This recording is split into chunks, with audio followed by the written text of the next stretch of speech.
आज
मानव विकास के जिस मुकाम पर आ पहुंचा है, वहां ऐसा लगता है जैसे उसके लिए अब कुछ भी असंभव नहीं रहा।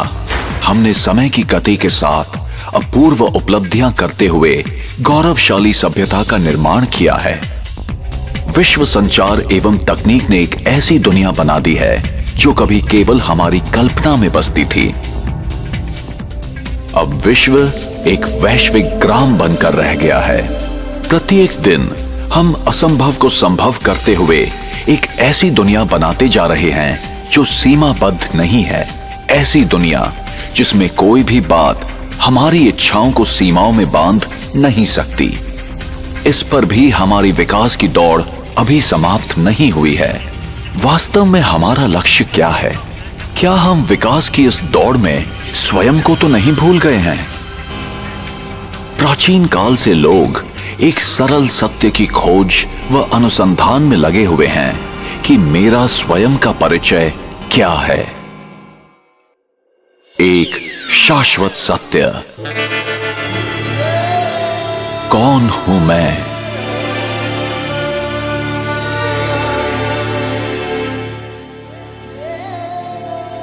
हर एक मनुष्य में जानने की इच्छा स्वाभाविक और जन्मजात होती है। कोई तो अतीत को जानने के लिए इतिहास में रुचि ले रहा है, कोई विधि विधान संविधान का अध्ययन कर रहा है, तो कोई विज्ञान व तकनीक का।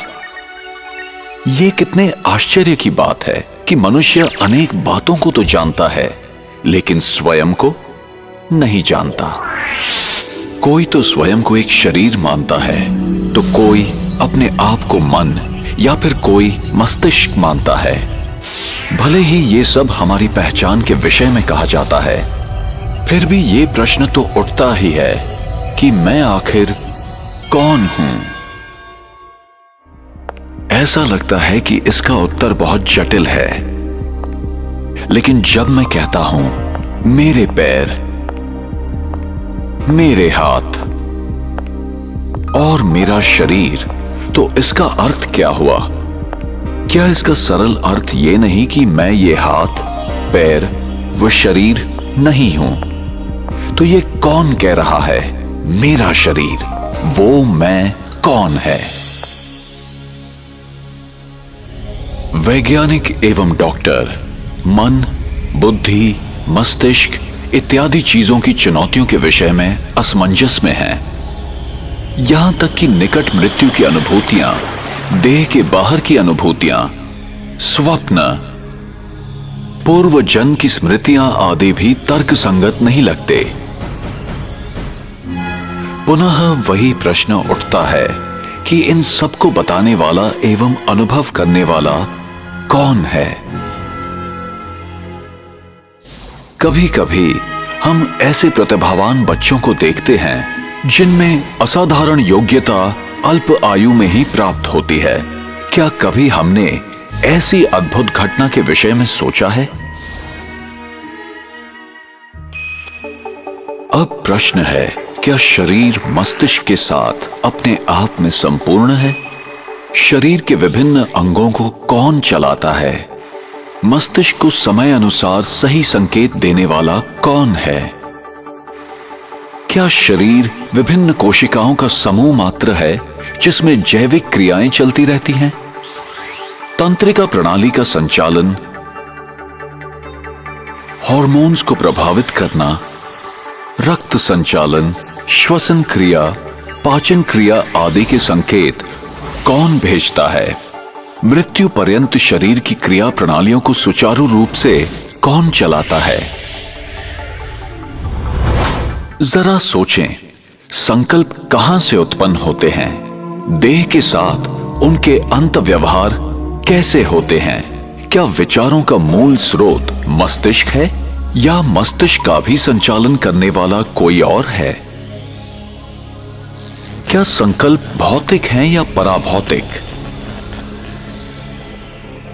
परमाणु एवं अणु से निर्मित इस परिवर्तनशील दुनिया में कुछ पराभौतिक चीजें भी हैं जिन्हें ना तो किसी माइक्रोस्कोप व दूरबीन से देखा जा सकता है और ना ही किसी उपकरण से मापा ही जा सकता है। वास्तव में ऐसा कोई भी उपकरण अब तक ना तो बना है और ना ही बनाया जा सकता है।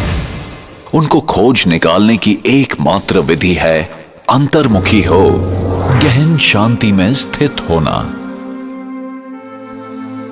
आइए अब हम एक अनुपम यात्रा प्रारंभ करें और स्वयं के विषय में उस सनातन सत्य को खोज निकालें जिससे हमें पूरा ज्ञान एवं अनुभव प्राप्त होगा कि मैं कौन हूं।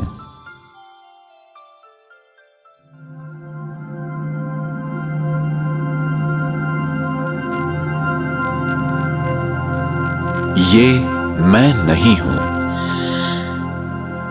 मैं ये हूं। मैं एक आत्मा हूं, एक अति सूक्ष्म, अविभाज्य और अविनाशी चेतन दिव्य प्रकाश बिंदु रूप हूं, एक पराभौतिक सत्ता हूं। जब तक मैं आत्मा इस देह में हूं तब तक ये कहा जाता है कि देह जीवित है। जब मैं आत्मा देह से निकल जाती हूं तो शरीर शव हो जाता है। इस घटना को ही मृत्यु कहते हैं। किंतु फिर भी आत्मा तो अजर, अमर, अविनाशी है। वो सदैव जीवित है। आत्मा को ही प्राण कहते हैं। आत्मा ही प्राण ऊर्जा है। मैं आत्मा ही सोचती हूं, निर्णय करती हूं और देह द्वारा जाने अनजाने किए गए सभी कर्मों के लिए मैं ही जिम्मेदार हूं। मुझ आत्मा में ही सारे संस्कार समाहित हैं तथा मुझ में ही स्मृतियां भरी हैं। जी हां, मैं ही आत्मा हूं और आत्मा ही है जो मैं हूं। ये कहना उचित होगा कि मैं आत्मा इस शरीर का मालिक हूं, न कि तुम्हारी आत्मा मेरी आत्मा, क्योंकि आप आत्मा हो और जो आपका है वो शरीर है।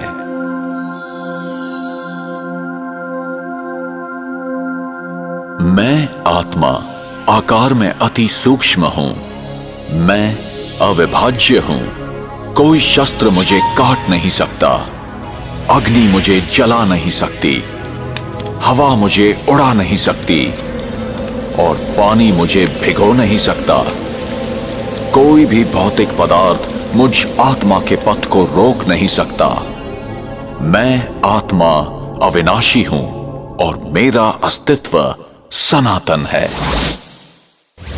मैं मस्तिष्क के बीच में भ्रिकुटी के मध्य में स्थित हूं। यहीं पर विराजमान हूं। मैं आत्मा शरीर की सभी इंद्रियों का मस्तिष्क द्वारा संचालन करती हूं। मुझ सूक्ष्म प्रकाश पुंज में ही अनगिनत प्रक्रियाएं चलती हैं। मुझ में ही देव के विभिन्न अंगों के संचालन, मानसिक चिंतन से लेकर अपने भविष्य के भाग्य को निर्धारित करने तक की बातें शामिल हैं।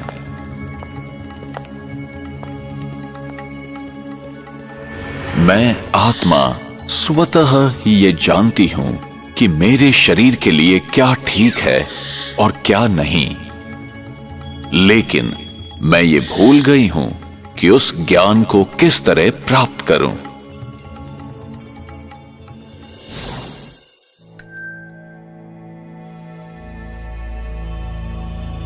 जब आत्मा शरीर में स्थित होती है तब वो 3 आंतरिक शक्तियों द्वारा कार्य करती है।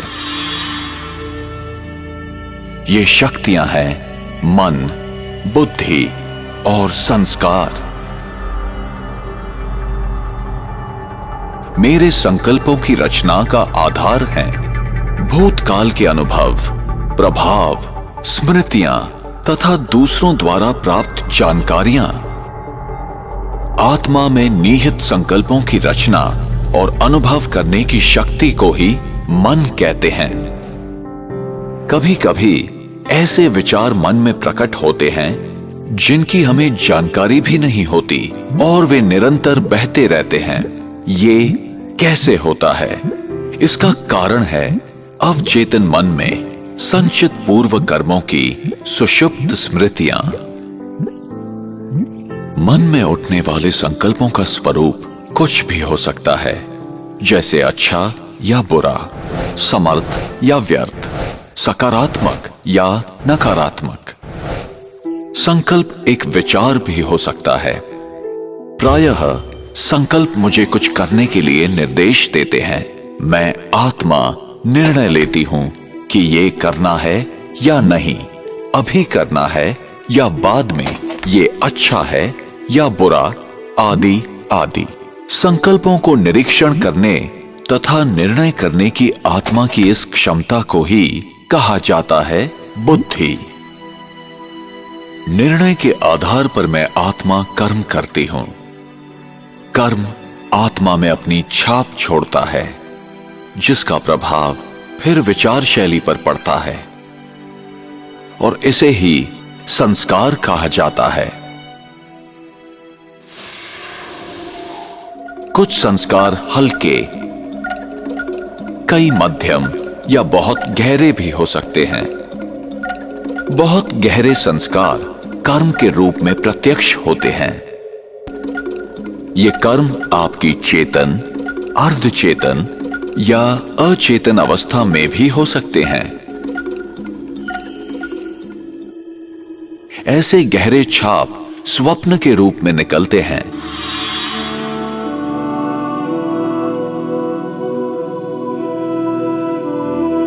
किसी व्यक्ति के स्वप्नों का आधार उस व्यक्ति द्वारा किसी समय में किए गए कर्मों द्वारा छोड़ी गई छाप है।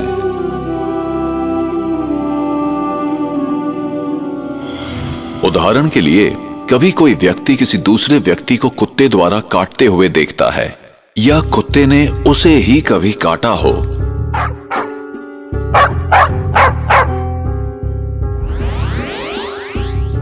तो वो व्यक्ति कुत्ते को देखते ही भयभीत हो जाता है। इसी प्रकार जिसने कभी किसी को डूबते हुए देखा है या पानी से कोई दुखदाई अनुभूति की है, पानी को देखते ही वो व्यक्ति डर जाता है। इस तरह एक अजीब सा भय विकसित हो जाता है। गहराई में छपे हुए प्रभाव बहुत शक्तिशाली और तीव्र होते हैं। इस तरह के प्रभाव बार बार किए जाने वाले कार्यों के कारण होते हैं। वो व्यक्ति जो अपने अंदर नकारात्मक संस्कारों की उत्पत्ति करता है या उसकी जड़ें और गहरा होने देता है, ऐसे व्यक्ति न केवल स्वयं का नुकसान करते हैं बल्कि समाज एवं विश्व में नकारात्मक अनुभूतियों और भावनाओं को फैलाने के माध्यम बन जाते हैं। इसी प्रकार सकारात्मक गुणों व संस्कारों को स्वयं के अंदर बढ़ाने वाले लोग केवल स्वयं का ही भला नहीं करते बल्कि समाज एवं विश्व के लिए मूल्यवान संपत्ति बन जाते हैं। सकारात्मक विचार ज्यादातर धीमी एवं स्थिर गति के होते हैं। जब विचार व्यवस्थित एवं धीमे होते हैं तब बुद्धि सही निर्णय दे पाती है। जिससे आनंददायी अनुभूतियां होती रहती हैं। ऐसे व्यक्ति शांत और स्थिर स्वभाव वाले होते हैं। इसके विपरीत नकारात्मक विचार अधिकतर अस्थिर, बिखरे हुए और तीव्र गति के होते हैं। इनसे नकारात्मक अनुभूतियों और भावनाओं को बढ़ावा मिलता है, जैसे कि चिंता, आशंका, असुरक्षा और भय। कभी कभी ऐसा भी होता है कि मन में एक साथ बहुत सारे विचार आते हैं।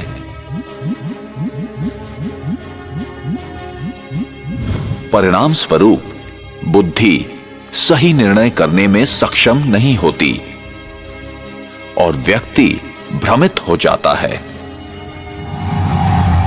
इसी स्थिति को आम तौर पर तनाव कहा जाता है।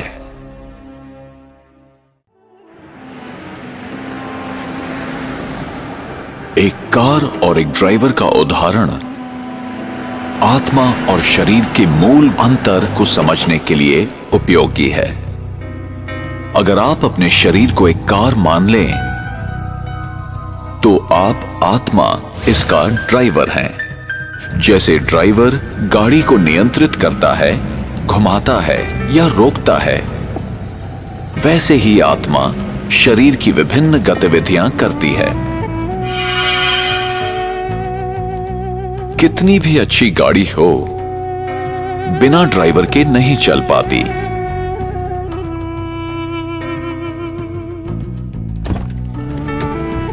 जैसे ड्राइवर गाड़ी को नियंत्रित करता है, ठीक वैसे ही आत्मा शरीर को नियंत्रित करती है।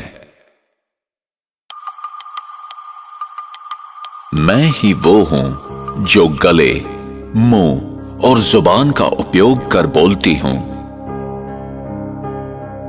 मेरे निर्देश पर ही खाने पीने की क्रियाएं चलती हैं।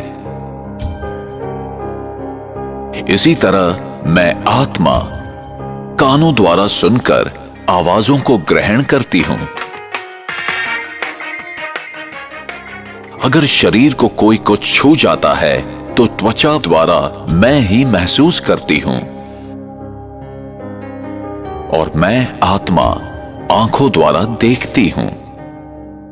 प्रत्येक दृश्य या वस्तुओं को देखने वाली मैं आत्मा हूं। संक्षेप में, मस्तिष्क सहित समस्त शरीर के अंगों का उपयोग आत्मा ही करती है। कभी कभी आत्मा भौतिक इंद्रियों के सहारे बिना भी कर्म कर सकती है।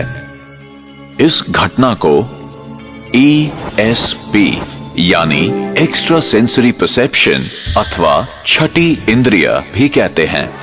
एक्स्ट्रा सेंसरी परसेप्शन आत्मा की एक ऐसी क्षमता है जिसके द्वारा वो बिना किसी पूर्व अनुभव तथा बिना किसी भौतिक इंद्रियों के सहारे भी सूचना प्राप्त कर सकती है, जैसे कि टेलीपैथी, पूर्वाभास, भविष्य जानना, अंतर्ज्ञान और इस तरह की चीजें आत्मा के छठी इंद्रिय को दर्शाता है।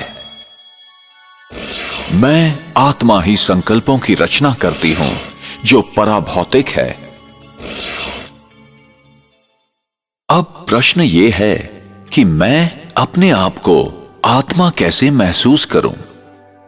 वो अनुभव क्या है?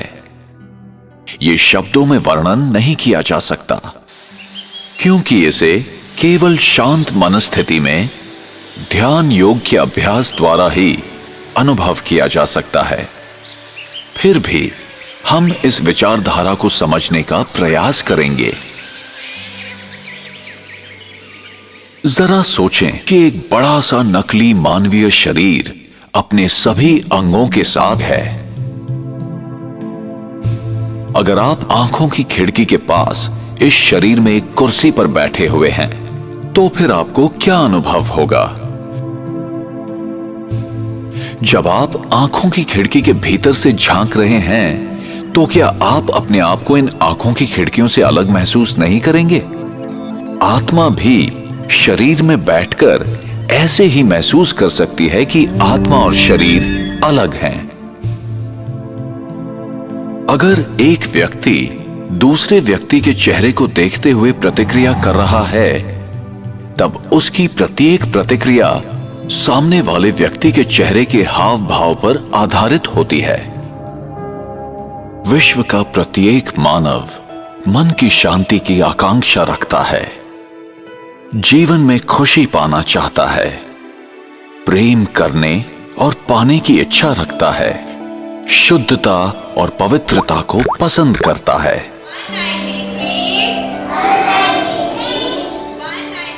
जन्म से ही हर कोई अपनी रुचि के क्षेत्र में मानसिक क्षमताओं की अभिवृद्धि करना चाहता है और अधिक से अधिक ज्ञान पाना चाहता है। एक अबोध बालक आत्मा के मूल गुणों का स्वरूप होता है। मेरे मूलभूत 7 गुण हैं: ज्ञान, प्रेम, शांति, सुख, पवित्रता, आनंद और शक्तियां।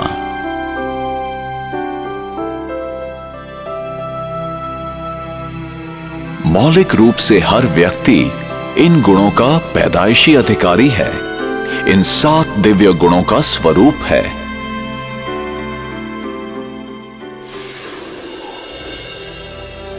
गलत मान्यताओं अथवा अज्ञानतावश या वातावरण और व्यक्तियों के प्रभाववश हम विपरीत दिशा की ओर मुड़ गए हैं, जिसके परिणाम स्वरूप हम अपने आप को शरीर से संबंधित विशेषताओं में विभाजित कर लंबे समय से अपनी पहचान बना चुके हैं। अब यह समय है कि हम अपने मूल स्वरूप को समझ लें कि हम आत्मा हैं, न कि शरीर। इन संकीर्ण सीमाओं से परे हम इन विशिष्ट दिव्य गुणों से संपन्न आत्मा हैं। व्यक्ति कैसे जन्म लेता है? कब भ्रूण माता के गर्भ में जीवित प्राणी बन जाता है? आत्मा कब गर्भ में प्रवेश करती है? भ्रूण जब तीसरे से 5वें माह का होता है, तभी उसमें जीवन शक्ति आती है। ये जीवन शक्ति ही आत्मा है। आत्मा को ही प्राण कहते हैं। आत्मा ही प्राण ऊर्जा है। आत्मा में संचित विशेषताओं और अनुभूतियों के आधार पर शरीर के डीएनए तथा विभिन्न अंगों का निर्माण होता है। उंगलियों के निशान तथा अंगों की बनावट भी आत्मा के कर्मों के प्रभावों के आधार पर होता है। दूसरे शब्दों में, मैं आत्मा ही अपने शरीर की बनावट का निर्धारण अपने विचारों, मनस्थिति और कर्मों के द्वारा करती हूं। सामान्यतः जब आत्मा नए शरीर में प्रवेश करती है, तो पिछले जन्म के अनुभव, स्मृतियां और घटनाओं को भूल जाती है। कुछ उदाहरण ऐसे हैं जबकि व्यक्ति अपने पूर्व जन्म की कहानियां सुनाते हैं, जिन्हें जांच के बाद सत्य पाया गया है। हम अक्सर देखते हैं कि अबोध बालक बिना किसी कारण रोते हैं या हंसते हैं। पूर्व जन्म की स्मृतियां ही इसका कारण होती हैं। इसकी दूसरी ओर मृत्यु क्या है?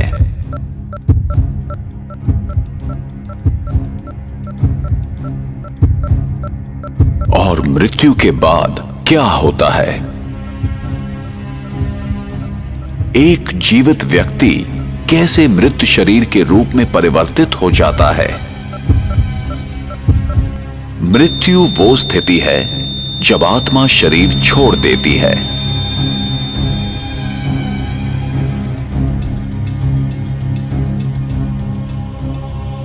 और आत्मा जब शरीर छोड़ती है, तो वो शरीर जो खून, हड्डी, मांस से बना हुआ आत्मा का वस्त्र है, एक पुतला मात्र रह जाता है, जो प्रकृति के पंच तत्वों में विलीन हो जाता है।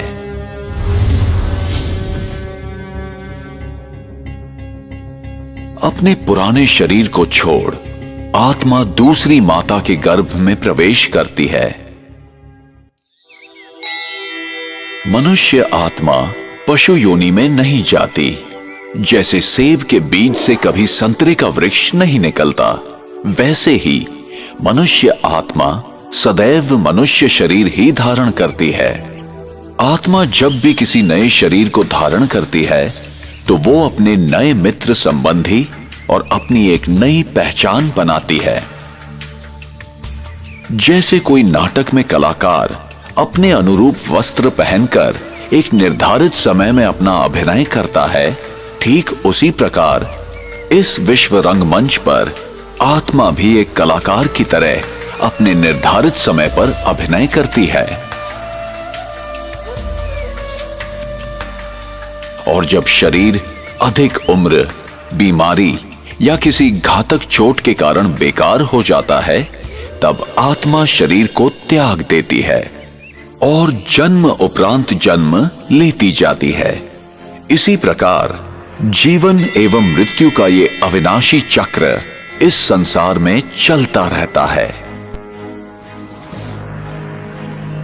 विश्व नाटक अथवा विश्व इतिहास और कुछ नहीं बल्कि सभी आत्माओं का एकत्रित खेल है।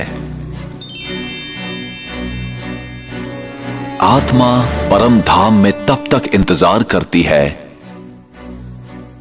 जब तक कि परिस्थिति उसके विश्व नाटक में प्रवेश करने के अनुकूल ना हो। एक बार आत्मा यहां आ जाती है तो उसे तब तक यहीं रहना पड़ता है जब तक कि सभी आत्माएं इस विश्व नाटक मंच पर न आ जाएं।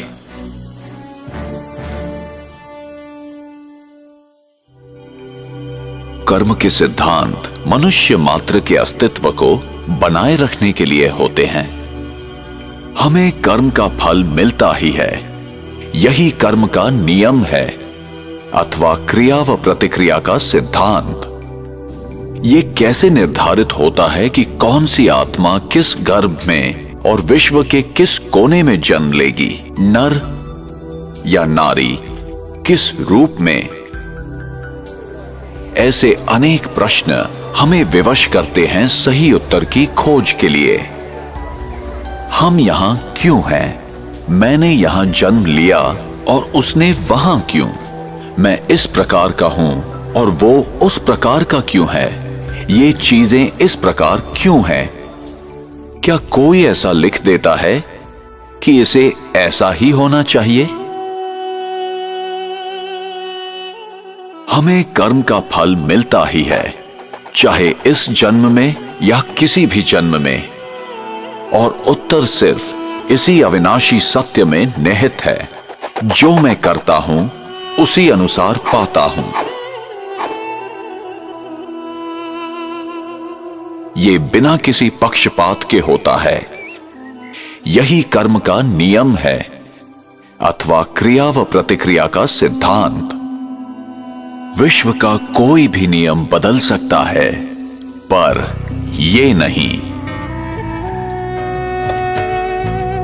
हमें सही और गलत का ज्ञान प्राप्त करना चाहिए। ये हमारी व्यक्तिगत जिम्मेदारी है, जिससे हमें ही फायदा है।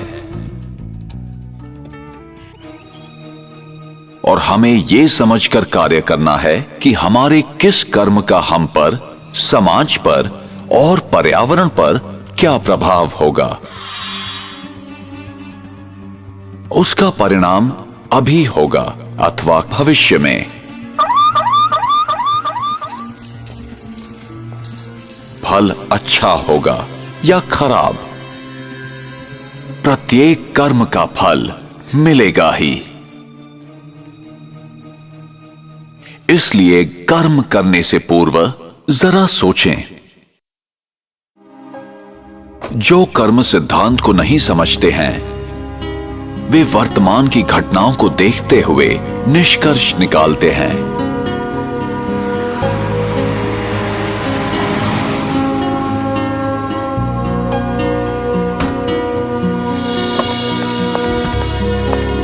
वे नहीं जानते कि भविष्य में क्या होने वाला है। उन्हें दृश्य के बदलने तक प्रतीक्षा करनी चाहिए। कैमरास कैमरास कैमरास तो चेहरे पे fresh look important part of fitness. In a shocking incident today, British Airways flight BA582 from Mumbai to Manchester. प्रत्येक घटना के पीछे कोई न कोई कारण विद्यमान होता है। यही कर्म का नियम है।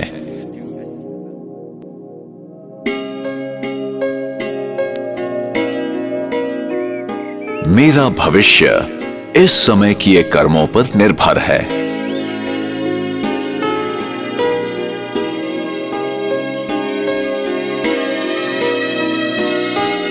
इसलिए गलत तथा श्रेष्ठ कर्मों की कलम से हम अपनी भविष्य जीवन की कहानी लिखते हैं।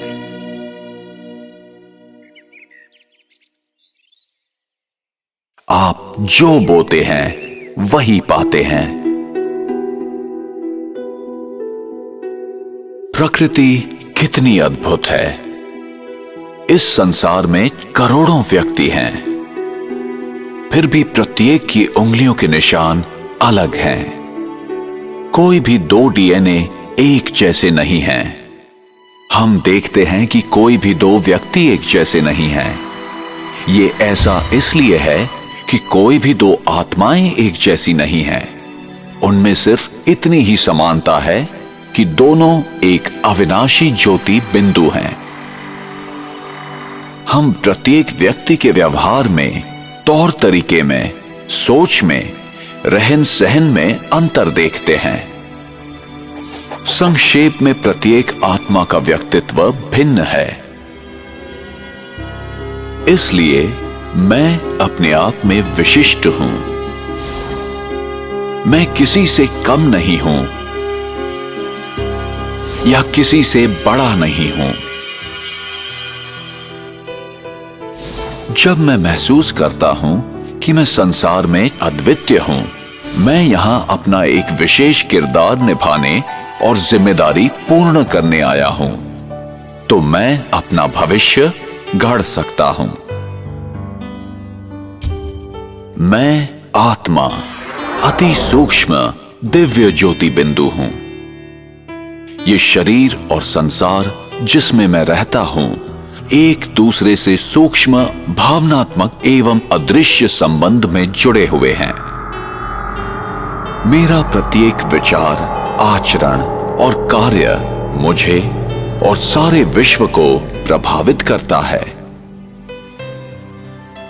मानवीय संवेदनाएं प्रकृति और अन्य प्राणियों पर भी प्रभाव डालती हैं, बल्कि उनमें भावनात्मक बंधन है। अतः संसार में सभी के प्रति शुभ एवं कल्याणकारी भावनाओं का वितरण करना हमारा कर्तव्य हो जाता है। जो कुछ हमारी दुनिया में हो रहा है, वो हमारी चेतना शक्ति का दृश्यांकन है। संक्षेप में कहा जा सकता है कि देह भान के प्रभाव में किए गए कर्म संकुचित और आध्यात्मिक शक्ति विहीन होते हैं। इनसे क्रोध, घृणा, ईर्ष्या, लोभ जैसी संवेदनाएं उत्पन्न होती हैं, जिनसे समाज में विरोध, संघर्ष, अन्याय एवं दुख, कष्ट फैलता है। इसके विपरीत आत्मस्मृति में किए गए कर्मों द्वारा प्रेम, सहानुभूति, शांति, उदारता और भाईचारे जैसी संवेदनाओं का जन्म होता है, जिनसे समाज में समरसता, एकता एवं सुखद अनुभूतियों की वृद्धि होती है। हमने अब तक जो ज्ञान प्राप्त किया है, इस आधार पर आइए अब हम आत्मिक स्थिति का अभ्यास करें। अपनी सुविधा अनुसार किसी भी मुद्रा में बैठ जाएं। आंखें खुली रखें ताकि आपको अपने चारों तरफ के वातावरण का आभास रहे। अपने विचारों को समेट लें और संकल्प करें कि मैं एक शांत स्वरूप आत्मा हूं। मैं ज्योति बिंदु आत्मा भ्रिकुटी के मध्य विराजमान हूं। मैं आंखों द्वारा देखती, कानों द्वारा सुनती, नाक द्वारा सूंघती तथा श्वास लेती, मुख द्वारा बोलती और त्वचा द्वारा महसूस करती हूं। मैं शरीर की मालिक हूं। मैं अपने शरीर से अलग हूं। मैं अपने विचारों की रचता तथा शासक हूं। मैं स्वयं के संकल्पों की जिम्मेवार हूं। मैं आत्मा ही हूं जो निर्णय लेती हूं। मैं अपने कर्मों के लिए जिम्मेदार हूं। मैं सचेत रहकर कर्म करने वाली हूं। मैं अपने जीवन को नियंत्रित कर सकती हूं। कदम कदम पर अनुभव करें अपने आप को देखने और समझने की कि मैं आत्मा हूं और दूसरे भी। तो मैं अपने आप को अपने निजी गुणों, विशेषताओं और सकारात्मक शक्तियों के साथ अनुभव कर सकती हूं।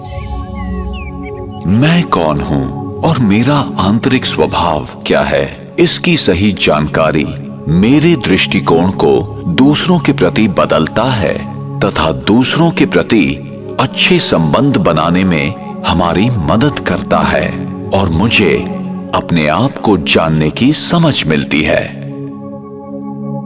जब मेरा प्रत्येक कार्य और व्यवहार आत्मिक स्थिति में होता है, तब मैं अपनी वास्तविक स्वरूप के अति समीप होती हूं। यही आत्मिक स्थिति है। इसी स्थिति में मैं अपने जीवन के लक्ष्य और उद्देश्य को प्राप्त करती हूं। इसलिए अपने आप को आत्मा समझें। अपने जीवन को आध्यात्मिक दृष्टिकोण से जिएं और सबके प्रति सकारात्मक वृत्ति रखें, जिससे हमारा जीवन और हमारा समाज शांति, पवित्रता, खुशी और प्यार के प्रकाश से जगमगा उठे।